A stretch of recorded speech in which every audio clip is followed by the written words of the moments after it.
नमस्कार दोस्तों, कैसे आप लोग बात करेंगे यस बैंक की। यस बैंक के क्वार्टर टू के अपडेट्स आ गए हैं और बहुत ही यहाँ पर ज़बरदस्त लोन और डिपॉजिट्स के अंदर हमें अच्छी खासी तेज़ी देखने को मिल रही है।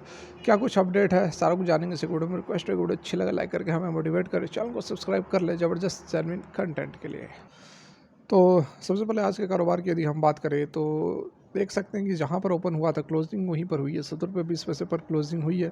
कोई भी यहाँ पर मोमेंटम हमें देखने को नहीं मिल रहा है। अनसर्टिनिटी है बुल और बियर्स दोनों के बीच में। बुल्स ऊपर लेकर गए, बियर्स नीचे लेकर गए, लेकिन क्लोजिंग वहीं पर हुई जहाँ पर सुबह में आज ओपनिंग हुई थी। डोजी टाइप की कैंडल बनी है। ये जो इसने रेसिस्टेंस फेस किया था 70 रुपये 70.5 रुपये के आसपास का, ये जो यहाँ पर आप हाई देख सकते हैं, यहाँ पर एक हाई लगाया था जो कि 20 डेज़ की जो ईएमए है उस पर इसने रेसिस्टेंस फेस किया और यहीं से वापस स्टॉक वापस आ गया। तो जैसा कि मैं आपको पहले भी बताया था कि स्टॉक के अंदर स्ट्रेंथ हमें नहीं नज़र आ रही है और काफ़ी दिनों से लगातार स्टॉक करेक्ट हो रही है। 19 रुपये का हाई लगाया था, उसके बाद से लगातार स्टॉक जो है उसमें हमें करेक्शन देखने को मिल रहा है। तो मैंने आपको पहले भी बताया था कि हो सकता है कि अपना ये पुराना जो एक लंबा इसका जो कंसोलिडेशन फेज़ था, ये वाला जोन, इस जोन में फिर से स्टॉक आ सकता है, जो कि लगभग यहाँ पर 70 रुपये का लेवल है। ठीक है, तो उसी जोन की तरफ यह बढ़ता हुआ यहाँ पर हमें नज़र आ रहा है। तो फिलहाल यहाँ पर बड़ी तेज़ी की उम्मीद नहीं की जा सकती है, लेकिन इस बीच जो बड़ी अपडेट निकल कर आ रही है उससे कुछ उम्मीद तो बनती है, लेकिन कन्फर्मेशन कुछ भी नहीं है। यहाँ लगभग 15 करोड़ के आसपास की आज के डेट में जो है ट्रेडिंग होती हुई हमें नज़र आई है। बात कर लेते हैं सीधे क्या कुछ इसके क्वार्टर टू के अपडेट्स, क्या कुछ नंबर्स निकल कर आ रहे हैं जो कि क्या इशारा करते हैं बैंक की कंडीशंस को लेकर। तो यहाँ पर आप देख सकते हैं 3 अक्टूबर को यह अपडेट दिया गया था। एनएससी और बीएससी दोनों को बताया गया था। और सबसे पहले यदि हम बात करें लोन एंड एडवांसेस की, जो कि लोन बांटे जाते हैं, 30 सितंबर 2023 तक का यह डाटा हमारे सामने अवेलेबल है, जिसमें कि 2,10,576 करोड़ के जो है लोन्स बांटे गए हैं, जो कि पिछले क्वार्टर में 2 लाख करोड़ थे। तो क्वार्टर ऑन क्वार्टर के बेसिस पर 5.2% की तेज़ी हमें देखने को मिल रही है। वहीं पिछले साल 1,92,300 करोड़ थे, जो कि ईयर ऑन ईयर के बेसिस पर 9.5% की तेज़ी हमें यहाँ पर देखने को मिल रही है। तो दोनों ही वाई ऑन वाई और क्यू एन क्यू के बेसिस पर जो है अच्छा खासा हमें यहाँ पर लोन एंड एडवांसेस के अंदर जंप देखने को मिल रहा है। वहीं यदि ग्रॉस रिटेल डिसबर्समेंट की बात की जाए तो थोड़ी सी यहाँ पर जो है गिरावट यहाँ पर हमें नज़र आ रही है।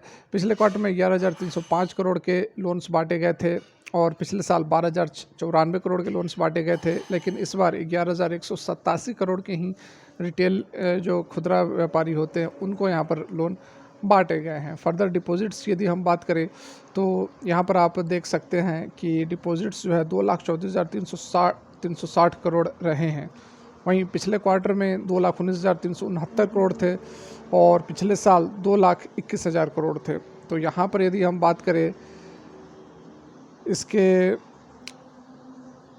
क्वार्टर ऑन क्वार्टर के बेसिस पर, तो क्वार्टर ऑन क्वार्टर के बेसिस पर जो हमारा जंप है वह 6.8% का है डिपॉजिट्स के अंदर। यहाँ पर आप देख सकते हैं, थोड़ा सा और ऊपर करके दिखाता हूँ, ये देखिए आप, जो डिपॉजिट्स है वो हमारा 6 पॉइंट, क्या प्रॉब्लम हो रही है भाई, पता नहीं, जो भी प्रॉब्लम हो आप यहाँ पर सीधे देख ले। डिपॉजिट्स जो है वो 6.9% की तेज़ी आई है Q1Q के बेसिस पर, और वहीं वाई ऑन वाई के बेसिस पर 17.2% की तेज़ी हमें देखने को मिल रही है। एक साल पहले 2 लाख करोड़ के लोन्स बांटे गए थे और इस साल 2,14,360 करोड़ के लोन्स बांटे गए हैं।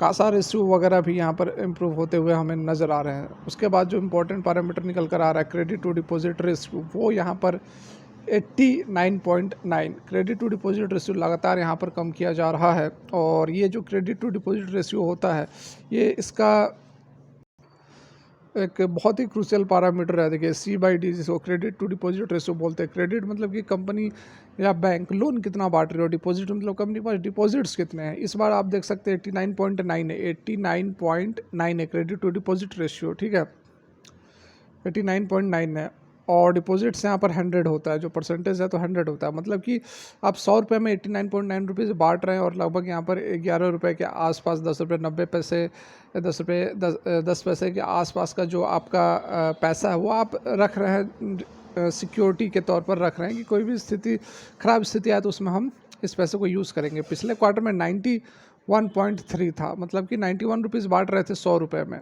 ठीक है। और पिछले साल जो है 96.1 था।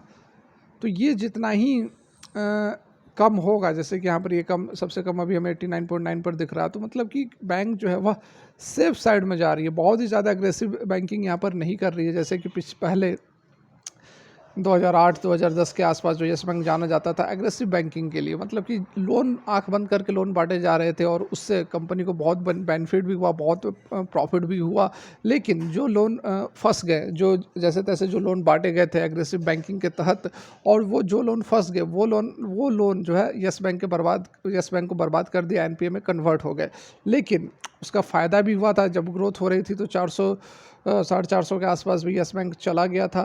तो वो इस चीज़ को यहाँ पर कम किया जा रहा है, क्रेडिट जो है वह कम किया जा रहा है। लिक्विडिटी कवरेज रेशियो की यदि हम बात करें तो पिछले क्वार्टर से इस बार लिक्विडिटी कवरेज रेशियो हमारा कम हुआ है, 116.7% रह गया। लिक्विडिटी कवरेज रेशियो भी एक पैरामीटर होता है जिसके थ्रू हम समझ पाते हैं कि बैंक के पास कितनी लिक्विडिटी है, कितने तरल पदार्थ हैं, मतलब कि उसको हम जब भी ज़रूरत पड़े हम उसको कन्वर्ट कर सके कैश में, ठीक है। तो लिक्विडिटी कवरेज रेशो वही होता है। तो पिछले क्वार्टर में 125.7 था और इस बार 116.7 है। पिछले साल 103.9 था। तो पिछले साल से तो ये अच्छा इंप्रूव हुआ, लेकिन क्वार्टर ऑन क्वार्टर के बेसिस पर जो है लिक्विडिटी कवरेज रेशियो जो है वो हमारा डाउन होता हुआ यहाँ पर नज़र आ रहा है। तो यहाँ पर ये जो कुछ पैरामीटर्स अपडेट किए गए हैं Q2 के, और बहुत ही जल्द इसके जो नंबर्स हैं, मतलब फाइनल जो रिजल्ट्स है Q2 के, वह भी यहाँ पर निकल कर आ जाएंगे।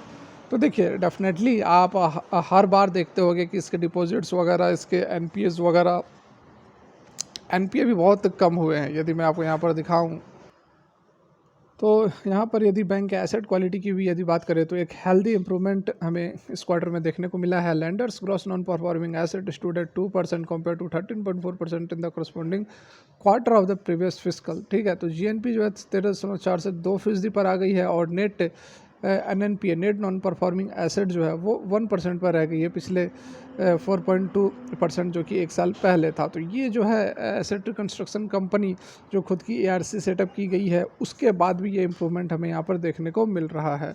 नेट इंटरेस्ट मार्जिन की यदि हम बात करें जून क्वार्टर की, तो 2.5% था। अब कितना था, 10 basic point Y on Y के बेसिस पर, from while its non interest income जो है वह 1141 करोड़ था, 54% था वाई ऑन वाई के बेसिस पर, ठीक है।